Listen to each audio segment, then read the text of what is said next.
Let's give a big welcome to Eric Weissmann.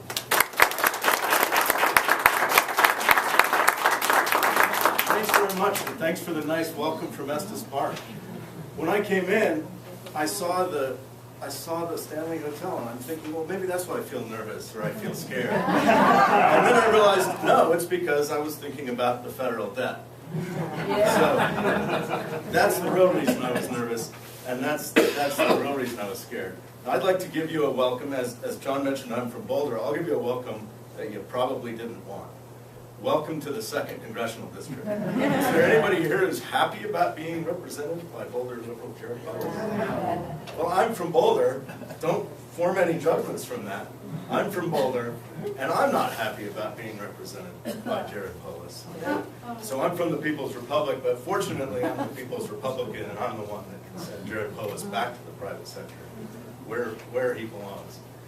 This is an amazing, amazing congressional district, and you drive around it as I do, and I'm sure Kevin's been doing it too, and you just go, wow, this has got to be the most beautiful congressional district in America, and it's so varied. You have plains, you have city, and we have Broomfield, we have Jefferson County, or a good part of it.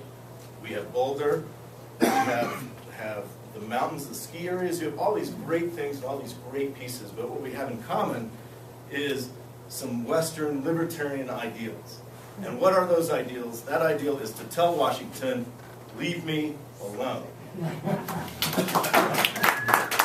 I hope you join with me in telling Washington, leave me alone, let's send Jared Polis home, let's send Barack Obama home, and tell all those guys, leave us alone. So I'll talk a little bit about myself, a little bit more. As John said, my dad fled communism around the time of World War II. And he taught me the values of freedom and the values of opportunity and how important those things were. My mother taught me self-reliance. As he said, I started my first company when I was 15, only a self-reliant person to do that. And she also tried to teach me manners, like, don't ask strangers for money, don't brag about yourself all the time. But when I ran for Congress, I had to leave those behind. So I took advantage of it. I spent about 3 decades building businesses and trying to serve the community. And I've been pretty successful at it. I've created a lot of jobs, hundreds of jobs around Colorado. I've chaired businesses, I've helped some grow. I've had a lot of places where I made mistakes and had the opportunity to learn from those mistakes. I would say Jared Polis, who is also an entrepreneur, didn't learn anything about being in the private sector, at least not that you can judge from how he votes in D.C.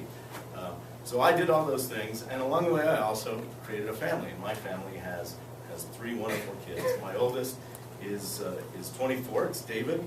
My youngest is almost 4, he's going to be 4 in a couple of weeks. And my girl is 6, and I don't trust her to have the attention span to do the video.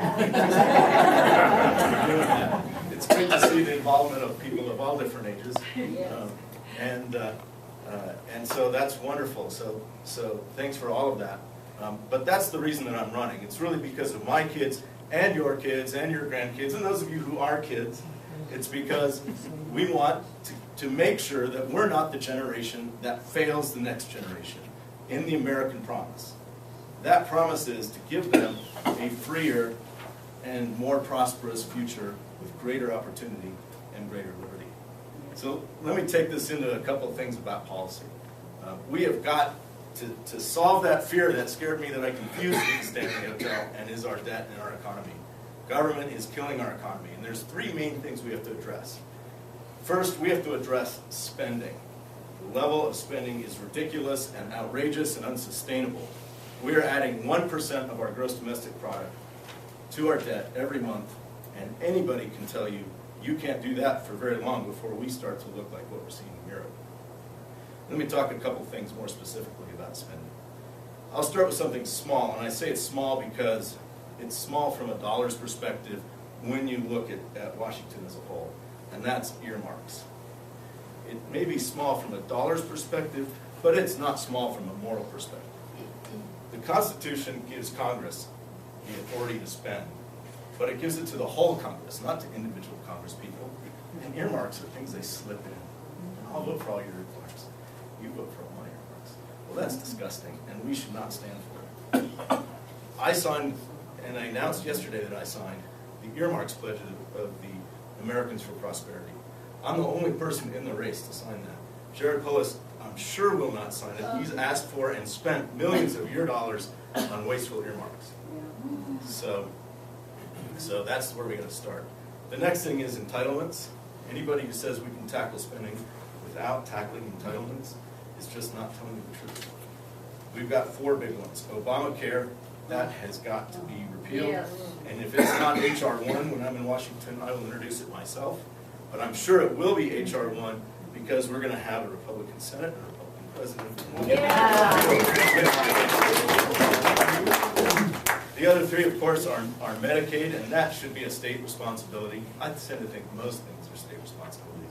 We have to send that to the states. They can do it better. They know the needs of people in their own states. Medicare, I'm seeing a couple of people that might be a little older than me or might be looking at Medicare.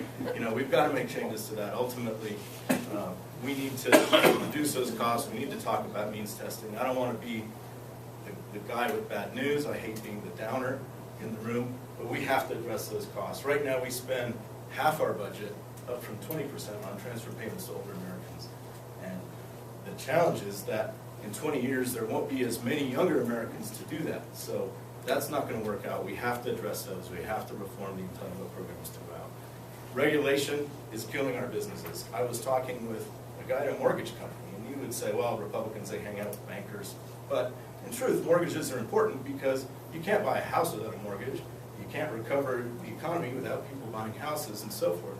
And he said that with the new agency, the CFPB, and I'm only starting to learn Washington acronyms, I hope I can kill more than I can learn, is that they've got so many new regulations that it's much, much harder for them to make mortgages than even it was a couple of months ago.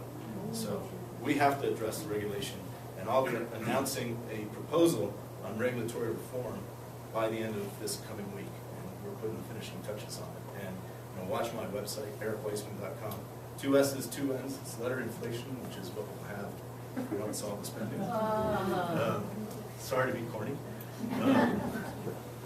But watch it for that. We'll be announcing it. It'll be a proposal that I hope to introduce unless somebody in Washington gets off the planet and introduces it before we can get there.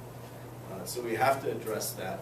And we have to address taxes. This tax system is unfair, and it's got expenditures in it, tax expenditures that need to stop, that are giveaways to people who don't need them and to people who can afford expensive lawyers and expensive accountants. And we got to bring all those rates down so that you can decide what to do with your money, and not those in Washington like Jared Polis. You can decide it better. I'm frustrated with Democrats who think they're smarter than you. Jared Polis definitely thinks he is smarter than me, smarter than you, smarter than you, smarter than Kevin, smarter than Christie, and he should make decisions for us. I say no to that. I don't like Republicans either, who like to use government to impose their idea of what an ideal society is. I say we need to make our own decisions. That's what freedom is. I stand for freedom, and I hope to take that on your behalf to Washington. And I think I've used my 10 minutes. So I'm glad to take this question.